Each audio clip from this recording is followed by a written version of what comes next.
So we've just had Ollie dropped off. Ollie's a 2.5-year-old German Shepherd that does this when he sees other dogs. Ollie's a classic case of his behavior has got so bad, his walks are very short, if not non-existent. This cycle may sound very familiar to you. You see some reactivity in your dog, you take him out, you're scanning for other dogs. Walks become very stressful, they become anxiety-inducing, and you dread walking your dog, and your dog doesn't fulfill the role that you had planned for him when you first picked them up. And from their point of view, they're not leading the fulfilling life that they probably need. Then what happens, of course, when their exercise demands are not being met through the lack of walking, as we know, their behavior is going to get worse too, and we get stuck in this cycle. So we're going to document the 4-week process of Ollie spending time with myself and our training team and show you very simple solutions, by the way, to these problems. We're not going to overcomplicate it. As a dog trainer, you actually only need to be phenomenal with speaking with people, and the dog is actually the simple part of the puzzle. So we're going to document the step-by-step process of how we took Ollie from this to this in just 30 days, which in the grand scheme of things is a minuscule amount of time. So buckle up, get ready.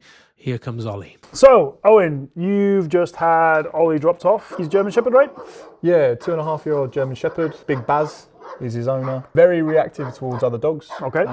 We've done a bit of a dog test already. Has pretty large feelings about other dogs. Barry's been struggling for some time. And you know roughly how long he's been showing these signs of reactivity? I think it's been pretty consistent, really. He's quite a struggle to walk now. He's actually injured Barry's hand on occasion, where he's pulled the leash and hurt Barry. Any other issues he's got, or is he a good boy generally? I just kind of met him in passing. He seemed pretty social with people. Yeah, he seems very social with people. I've had him out around multiple people and he's been absolutely fine. There was obviously one incident where you kind of walked out of the door of the office, surprised him a bit and he barks, but that might just be down to environment. He was a bit... Yeah, early days, isn't it? Yeah. Probably a little bit out of his comfort zone, maybe. Give us a quick outline. I know obviously things will change day to day and be fairly fluid and organic, but in terms of in the picture in your head, what's the 4-week outline going to be roughly like? Yeah, so I'm of course going to look to make a bit of a relationship with him. I've never met him before.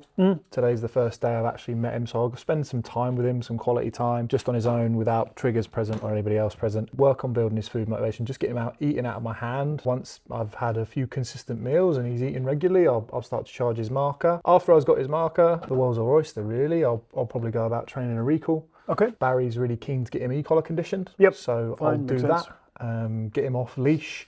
That gives us some power. After we've kind of completed that, and I'm fully convinced he's going to come back to me, I'll look to probably develop a bit of a no marker.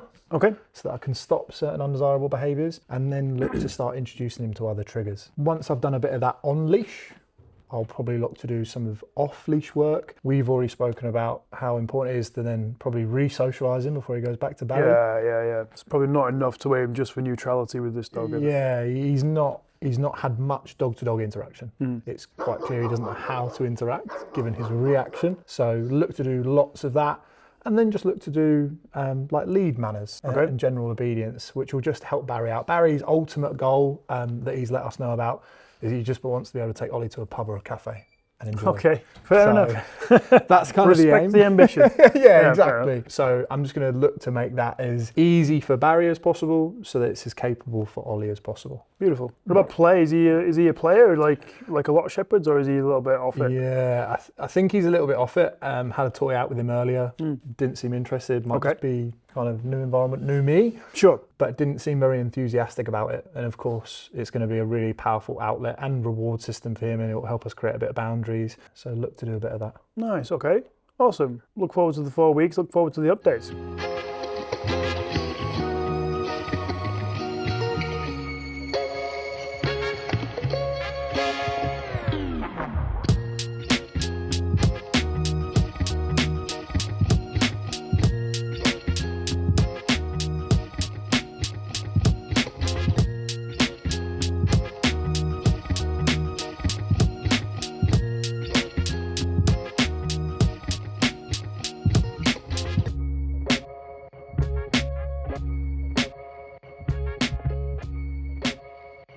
So, you've had Ollie here for 13 days now, Owen? Yeah. It's probably been about time for a catch-up of where he's at, what he's been up to, what you've been up to with him. Give us like a bit of a rundown the first 2 or 3 days. What did that look like? Yeah, so initially when we got Ollie, he wasn't incredibly food motivated. Was he as cuddly as this? He was a little bit cuddly after the day 2, I think. We got along well.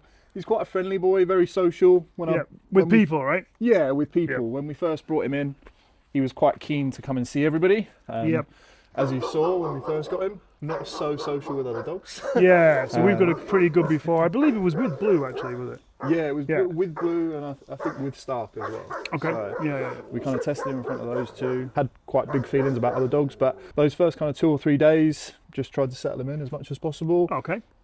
Get some food down his neck. Did the owner manage to condition a marker before he came, or was it okay? Did he have an understanding? Not really. His marker wasn't great, didn't Okay. have great food motivation. Also, it obviously takes him a bit of time to acclimatise. Sure, so yeah. A new environment, new people. Yeah. So had to try to get him to eat and then spent a bit of time also conditioning his terminal marker. So after that first kind of test with the dogs, Yeah. assume you probably weren't showing him too many at that point because you didn't have a marker and all that kind of stuff? Yeah, exactly. So tried to keep him away from dogs as much as possible. Lots of management in place Nice. just to prevent the rehearsal. So we just spent a lot of time together in the nice. absence of other dogs, utilising here at the centre. At home, obviously, got the luxury of having like a private driveway and some private areas and a private paddock. So leveraged a lot of areas there Very to kind nice. of avoid other dogs at that point in time until I had my toolbox. Perfect. Did you have to condition the marker? Did he have an understanding of it, or did you just kind of like make his motivation for it a little higher? Yeah, so definitely had to condition one. Didn't really have an understanding of why yes. So we just built that. So from day 1, I just moved straight onto hand feeding. Yep. So we were just feeding him out of hand. I wasn't asking him for anything in particular. I was just getting him to eat from me. This dog's got hiccups. To kind of build his trust a bit more. Yeah, okay, cool. And then once he was comfortably eating out of my hand every meal, that's when I then started to condition his marker. So Beautiful. I'm sure people can find out how to do that via our Behaviour Bible or one of our training services. You can click the link in the description and join our Behaviour Bible, which is a free community program and weekly coaching, believe it or not. Kirky goes live once a week and answers all your questions within that program. It's completely free. We will, once you sign up, look to ascend you into one of our paid programs, full transparency. If it's not for you, though, you can just block us and move on with your life.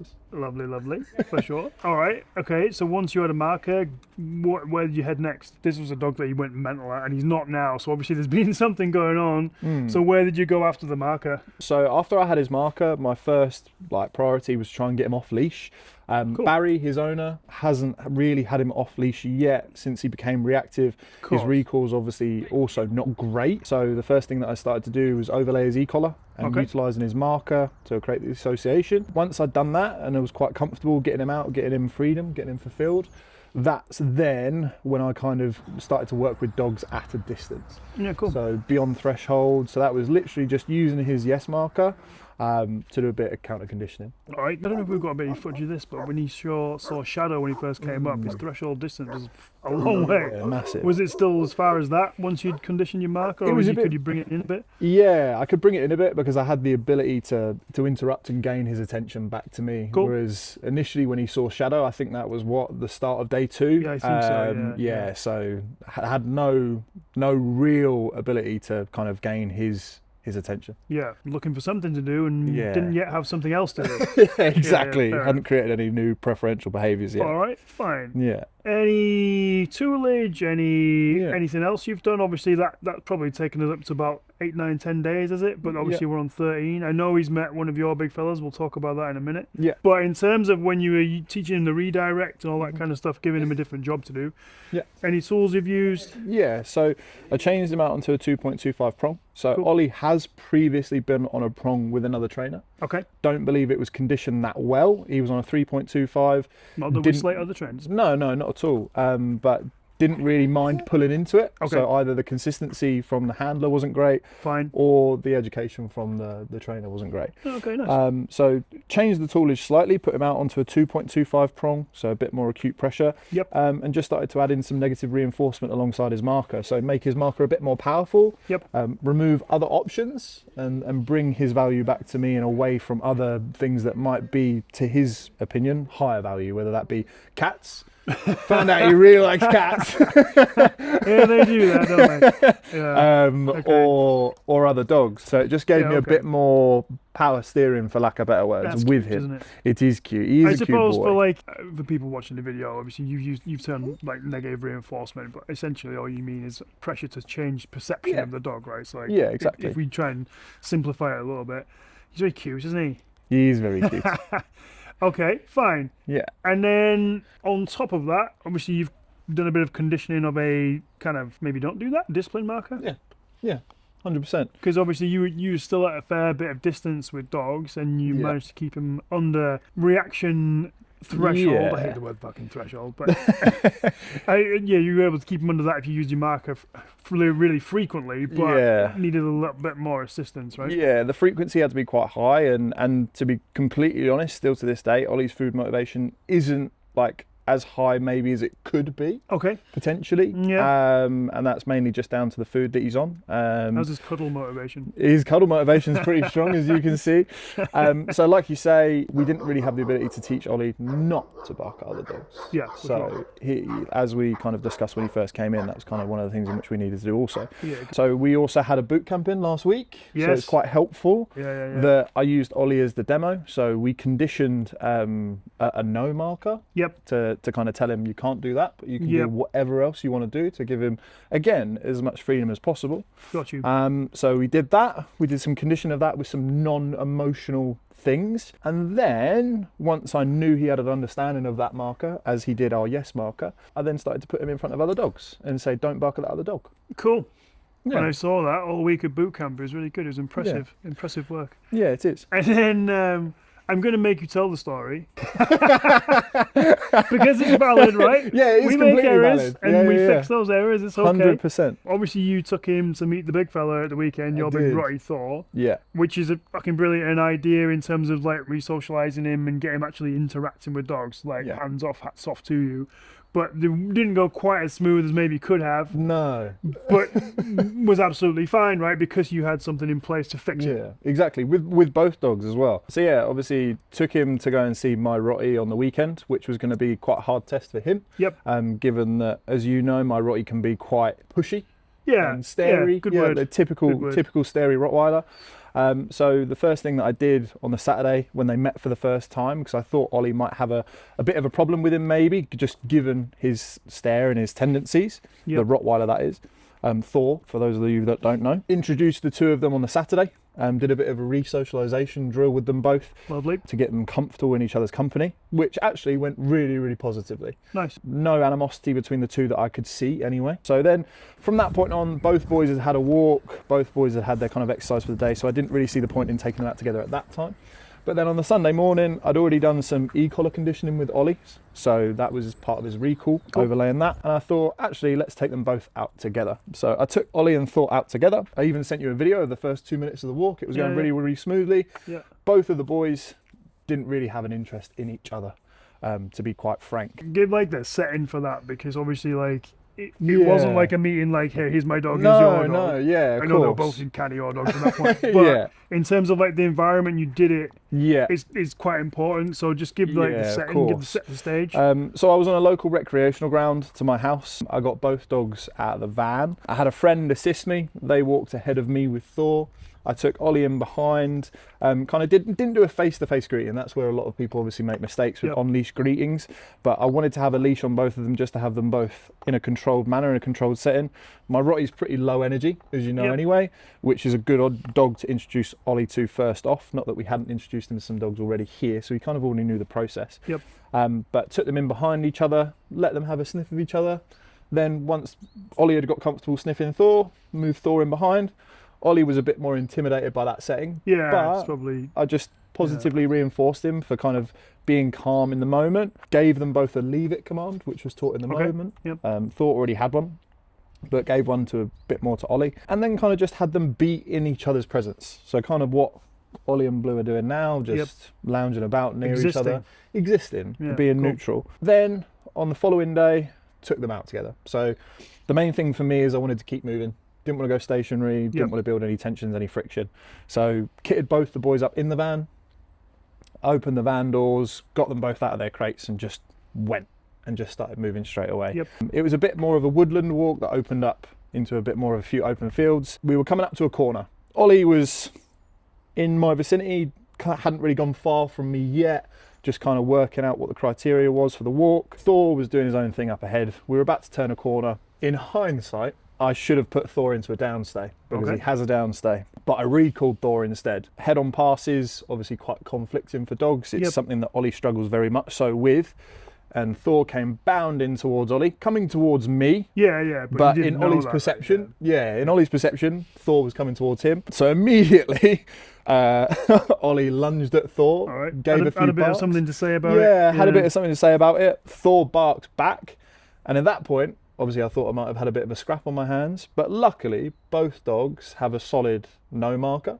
So I kind of shouted out my no marker because I was 5 meters away. There was a recipe for that to go really wrong, could have gone, but gave my no marker and both dogs stopped in their tracks, stopped kind of eyeballing each other, barking at each other, and then went back about their business. And for the rest of the walk, ideal, fine. So you mean it's almost like the stuff you've done's worked? Yeah, I think so. Well, that's good, isn't it? I hope so. And yeah, all right, maybe that's a little tiny error from you, but it represents a real world scenario, right? It could have been another dog that ran past instead, and it's fine. All right, perfect. So what's the plan next?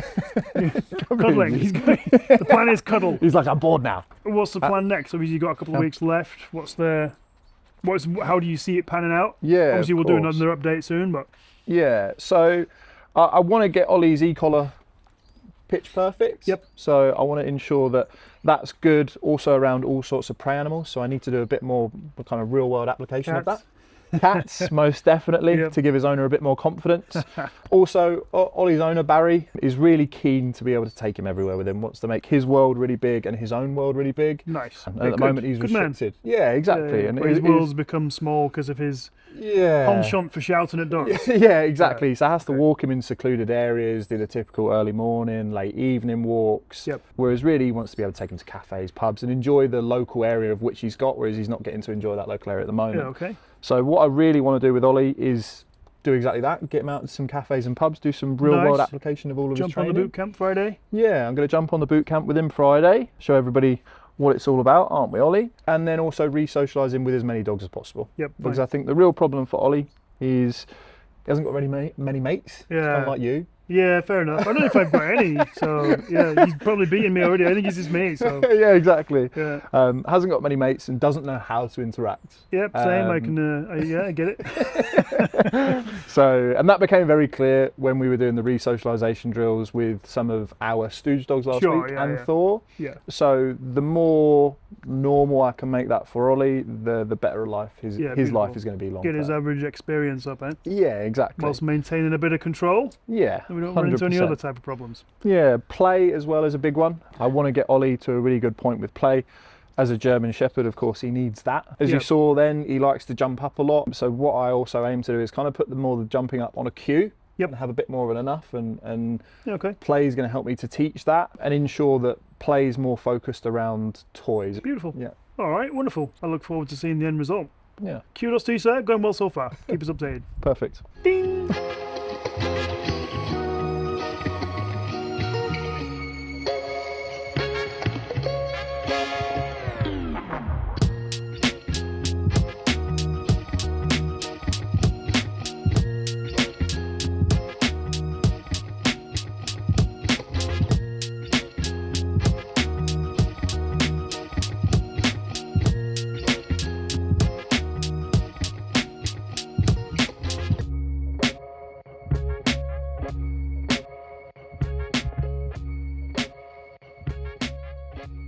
give us an update on the big fella then. We have commenced the fourth week of training. And obviously you've done, again, a very similar process to what we do on TWI or a boot camp, but obviously in that kind of middle ground of 4 weeks. So he's been an interesting project, and he's been really fun. He's a good lad, very people social, loves a cuddle, but did not like other dogs. Oh yeah, yeah. So bless him. Yeah, it took a very similar process to TWI in that respect. You love him, what? Yeah, man, he's cool. He's very sweet. If fucking Baz turned around and said, "Do you know what, mate? I don't really know if I want him back," would you say, "Go on then, I'll fucking keep him"? I'd look after him. Yeah. I'd foster him in that. Fostering's good, mate. I know, but you end up with keeping them. It's not really fostering if you keep them. It's called adopting. Yeah. So yeah, but I've enjoyed him, and he's been fun, and we've had a good journey together, I think. And he was definitely he was very cuddly from day dot. Yeah, but still very unsure. Yeah. Wouldn't really play in certain cases and certain circumstances. Yeah. But now, like, we're just having a great time. Like going out on walks, seeing other dogs. I've of course re-socialized him with your pack and Alicia's pack and some other guys here too, and taking him out on some kind of walks with the boot campers that we've been going on, which has been really good. And I'm using him as a stooge as well, which has been quite helpful. Yeah, nice. So now he's like a shining light, a shining beacon. Yeah, man. Doggy hope. And he even helped the other day. We had an assessment for another shepherd, very similar to Ollie in regards to his dog reactivity, but also like reactive to a few other things. And it was really helpful just to literally say to them, because they themselves were like, they were saying, we don't know if he's fixable. They were really, really concerned. And I said, I'll show you footage of him from when he first came in. So nice, yeah. I got Ollie out, and I got Ollie out with Blue. Yeah. And I said, look, this is what, and they were just chilling next to each other. And I showed them videos of when Ollie first came in, which hopefully these guys would have already seen by now. And they were like, oh, wow. And they were really excited. And they were like, yeah, let's definitely do that. So it gave them, like you say, like a beacon of hope to think that their dog wasn't a lost cause. All right, cool. What's next then? Ollie's training is kind of been more or less wrapped up. Cool.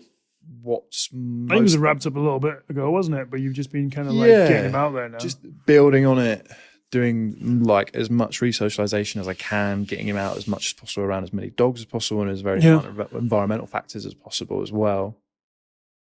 And it's more so about like making it as easy for Bazza. Yeah, for sure. As possible. Yeah, nice. In regards to obviously next week's handover. But also is the more training I can do now and like fine tuning I can do to make things really clean, just the easier it's going to be long term. Yeah, nice. And you're going to see if he can meet up with some dogs down there? Right? Yeah, exactly, yeah. That'd be cool. I've texted him just to ask, like you said the other day, if he's got any mates or family or friends with sociable dogs, are going to be all right. And then I can obviously show him what Ollie's like and what cues and markers we've been using. And just, make that transition into real world with Barry as good as possible. Yeah, class. All right. So it's going to be great then? Yeah. He's going to live a jolly old life. How old is he? Ollie is just over 2, I believe. Oh, nice. Yeah. So hopefully a good decade of solid life for him. Loads of time. That's nice. Right, Cocknose. So we're at day 30. Ish, or coming up to day 30 with Ollie, and he's doing incredibly well. And so I just wanted to maybe talk through in chronological order as best we can, like what did we do in order to get there? Obviously we follow same practices here at the YCA as we do have a kind of system with our training. And I think for the viewers at home, seeing like the incredible transformation in quite a condensed period of time can sometimes like be unbelievable to people. So I just thought I'd ask you, like, what have we done in the last 30 days to get us to the point where Ollie was looking something like this, and now you're able to walk him both on leash, off a leash, looking like that? What have we been up to? The first thing I kind of started with is Ollie came to us with little to no food motivation. So started off just by building that, gave us something to do, but also an opportunity for me to build a bit more of a bond with him. Charged a marker first and foremost, and that way I could kind of start changing his big feelings about other dogs, but also give me a powerful tool in order to reward better behaviours or behaviours in which we wanted to create. So the next thing that we started on from marker charging, after he kind of grasped that and had his food motivation, started to work on e-collar recall. That way I can then start letting him off leash, get him out, give him his freedom of fulfillment, run his energy down, that sort of thing. I also worked on a solid no. so in regards to punishment. So he kind of knew what to do, but he was also still kicking off in some circumstances, some scenarios. So taught him a solid no as well. And as soon as I had that, started to re-socialise, get him out around other dogs, but also work on his play. Big German Shepherd, didn't really know how to play, didn't really want to, but it also gave me an opportunity to build boundaries with him, teach him stuff, but also build a bond between us two. Perfect. Sounds pretty textbook to me, Owain. And congratulations on your YouTube debut, sir. How many times are you going to watch this back? I'm not. And every time you bring a new girl over, you're going to play it for them, aren't you? No. Have you seen the K9? Yeah. Owen's single nowadays, ladies and gentlemen, if like you're into guys with big noses, good beards, and decent at training dogs. So, no, I joke. Yeah, you've done a great job with this dog. I'm actually going to take him out this afternoon and put his training to the test. A bit of a high stakes element to this video. And then, yeah, we'll see how we get on. But yeah, sounds good to me. We'll get him out. We'll get cracking. And his handover is when? Thursday.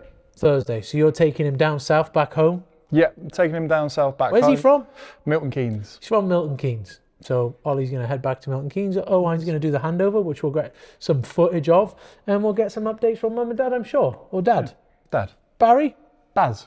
Big Baz. Big Baz. Get some updates from Big Baz, our good friend Big Baz.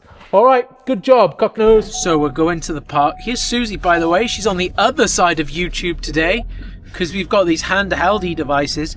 So there's two things Ollie's dad wants out of this training. And it's to be able to walk past dogs without him going fucking crazy. So we're going to put that to the test now. I'm going to handle Ollie, even though I've not handled him during his stay. I've left it entirely over to Cocknose here. And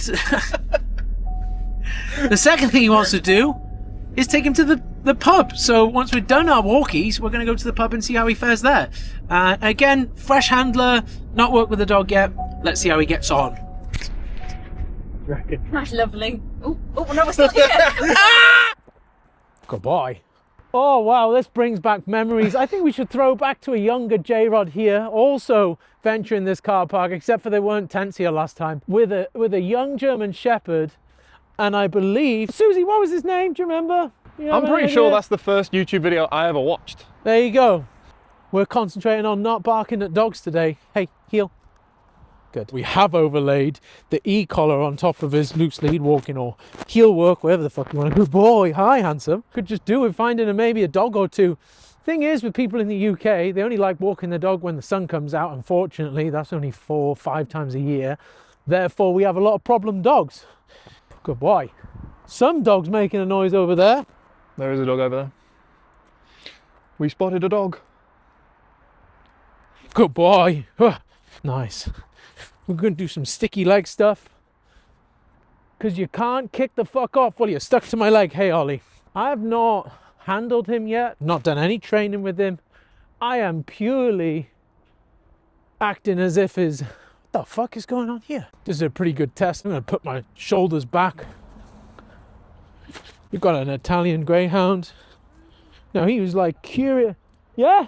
There you go. Curious at best. I didn't even want to correct him for that. He didn't seem like he gave 2 fucks at all. Good boy. Good boy, Ollie. That was a hard test because they were, I don't know. Hi. You're handsome. We use our Italian greyhound again.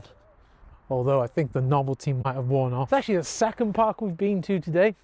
The first park, they want us dog in sight, just vans. And the reason we liaise in car parks, if you're new to this channel, is because you're going to bump into more dogs. Through experience, what's happened in the past is you go to the park, you walk around the park, perhaps clockwise, anti-clockwise. If you go in with the current, you don't see a single dog and you can waste hours of your life. So your best chances of seeing more dogs if you're working with a reactive dog, because if you know that's the whole point, let's show you some dogs and make sure you don't kick off. If I have a dog here, we're going to try and see as many as possible. We don't want a once in a blue moon type thing. Anyway, I digress. Yeah, we're basically waiting in the car park to increase the likelihood of us seeing dogs. You've got to pay for parking here nowadays. Again, the last YouTube video we're here, parking was free. Look how the world has changed since, you know. Same though, really. I just got more tattoos now and maybe a little bit fatter. And more employees with big fucking noses.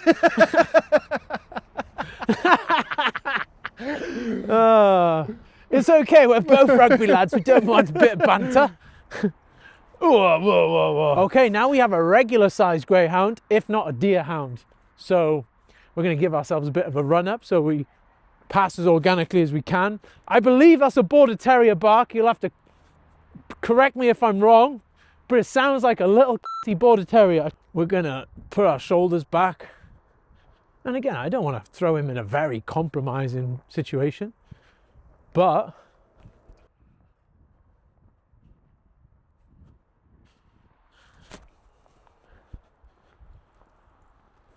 you going that way? Oh, after you. Oh, good. Oh, he really doesn't care. Good boy. And here's the beauty of good training, ladies and gentlemen. I didn't ask him to sit. I didn't ask him to down. I didn't ask him to stay. He decided to go and sniff some piss. That is way better. A good dog is a dog that makes good choices in the absence of instruction, right? And that was perfectly demonstrated there by Ollie. We have an ongoing rule that he's not allowed to pull on the lead. But again, as you know, if you've spent a lot of time on this channel, I'm not a major advocate for a lot of obedience because of, you know, when a dog isn't told what to do, or should I drop that leash, you know, as I have done, he's got to still be expected to make great choices because of sometimes management fails. And of course our obedience fails. Ollie here. Good boy. Ollie's not really giving two fucks about dogs. We've seen an emotional change in his response to dogs, which is the really important thing. Me cranking him into a lot of obedience, stopping from reacting, but him still wanting to react. For me, that's not dog training. That's not true behavior change. Anyway, we're gonna let's go to the pub.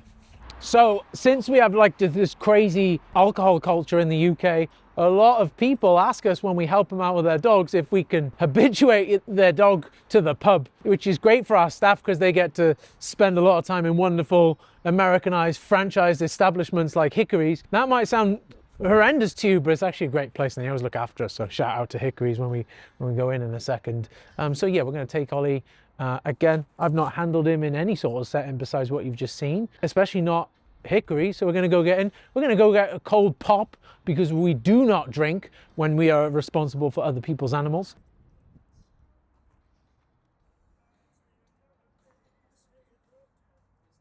Fuck it, we're just going to go for it. Just coming in with a dog, is that all right? Yeah. Down. Oh boy. You like Uncle Owen, don't you? This one can just be a bit of a knob around other dogs, especially male dogs. All right.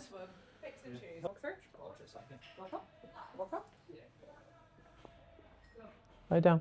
Good boy. You're a very good boy. Hey, that was a good test, Ollie.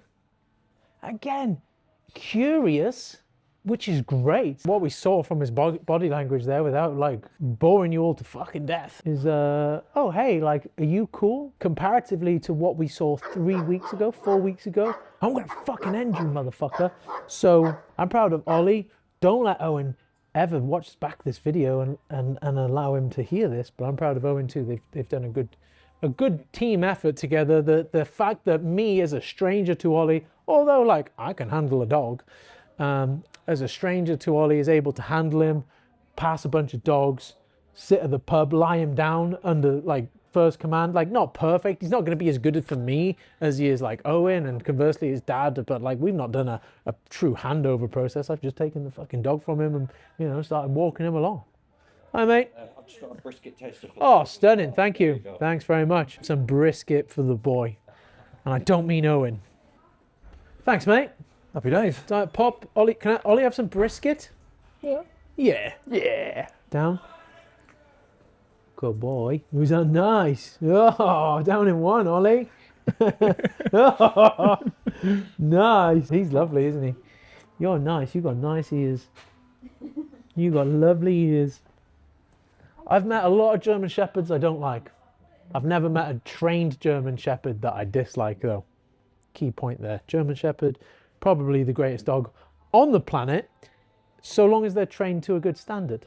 A German Shepherd that is not trained can be a fucking asshole and not a nice dog to live with. A German Shepherd that is trained, like Ollie here for example, this is one of the greatest assets you'll ever have in your life. This dog will now go on to be his his dad's best friend, you know, till his time comes. And yeah, the difference between a trained dog and an untrained dog can make a significant impact on your quality of life, but further to that, their quality of life as well, which again, we can do nice things like sit in the pub and share brisket together if he stops fucking trying to chin dogs, basically, you know? There's no other way to put it, really. Cheers, team. Cheers. Cheers to Ollie. To Ollie and Cocknose. To blokes with big noses. You and me are one of the same, aren't we, Oz? Loads of hair, very vocal. I'm actually quite hairless from the neck down, you know. Nah. You've got a hairy back. I genuinely haven't. Get it out. Oh shit, no you don't. That's so smooth. That's insane. Hey, Kirky's the same though. Here's the thing with German Shepherds. If you don't dry them thoroughly, they end up even more stinky than when you started. Hence why you need those big blowy dryer things. Or like, you know, you do like a car drive-through car wash, I think is what I'm trying to say.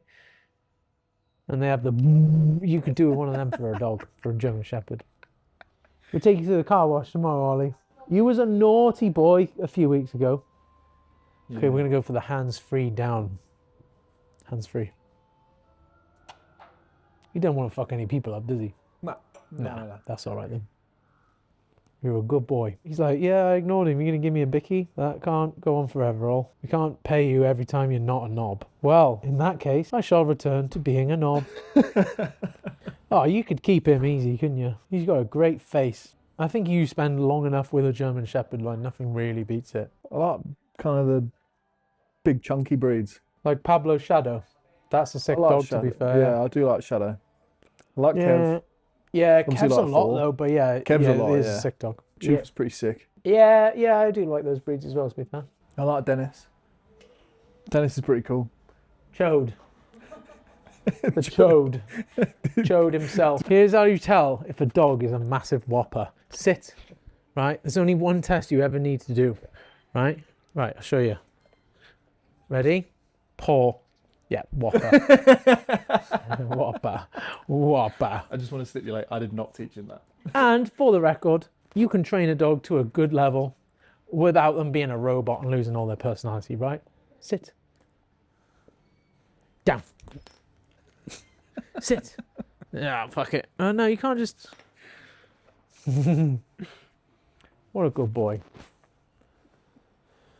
Oh, I like him. Oh, big stretch. Big stretch. He is good.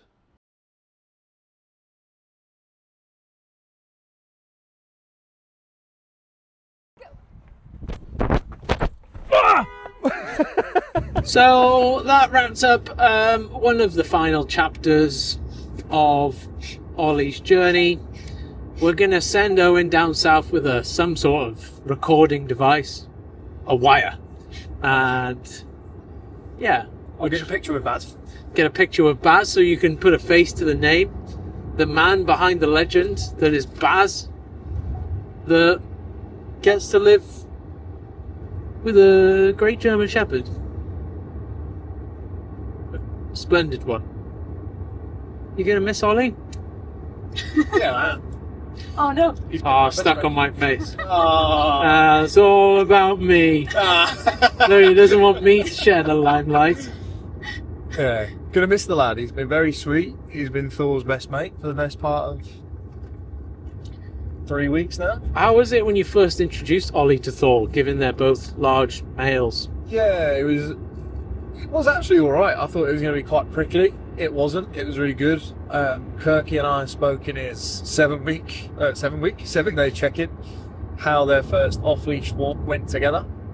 That was fun. Yeah. But otherwise, they've been really good together. Thor's been very tolerant. Ollie's been a good lad. All right. And we're just about to drive into the back of someone. So, oh well. So we make it out, be like a black box. Let's just find this recording. The last known footage. Yeah, they're gonna play this video at our funeral. Oh, there's a hearse. That's crazy. It's getting weird. There's a hearse at last. It's getting fucking weird. It's getting a bit cryptic. We gotta go. So like I said, a transformation like that with your dog is probably a lot closer than you think. And if you want to see how we've done that, not only for dogs like Ollie, but for other dogs and their owners across the world without even ever meeting them, click this video right here and you'll see exactly what I mean.